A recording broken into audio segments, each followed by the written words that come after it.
குன்றத்தூர் அருகே பணியின் போது கொதிநிலையில் இருந்த கெமிக்கலில் தவறி விழுந்த வாலிபர் பரிதாபமாக உயிரிழந்த சம்பவம் அப்பகுதியில் பரபரப்பை ஏற்படுத்தியுள்ளது.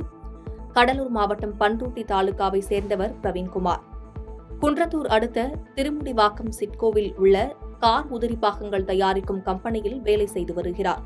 இந்த நிலையில் 55 டிகிரி கொதிநிலையில் இருந்த சோடியம் ஹைட்ராக்சைடு கெமிக்கல் நிரப்பப்பட்ட தொட்டியில் உள்ள நீரில் சுற்றிக் கொண்டிருந்த மெஷின் பழுதானதாகவும் அதனை தொட்டியின் மேலே ஏறி சரி செய்து கொண்டிருந்த போது எதிர்பாராத விதமாக கொதிநிலையில் பிரவீன்குமார் தவறி விழுந்ததாக கூறப்படுகிறது. இதையடுத்து அங்கிருந்த ஊழியர்கள் அவரை மீட்டு கீழ்ப்பாக்கம் அரசு மருத்துவமனையில் சிகிச்சைக்காக சேர்த்த நிலையில் அங்கு சிகிச்சை பலனின்றி பரிதாபமாக உயிரிழந்தார். மேலும் இச்சம்பவம் குறித்து குன்றத்தூர் போலீசார் விசாரணை மேற்கொண்டு வருகின்றனர். பாதகம் செய்பவரை கண்டால் நாம் பயங்கொள்ளலாகாது பாப்பா, மோதி மிதித்து விடு பாப்பா, அவர் முகத்தில் உமிழ்ந்து விடு பாப்பா.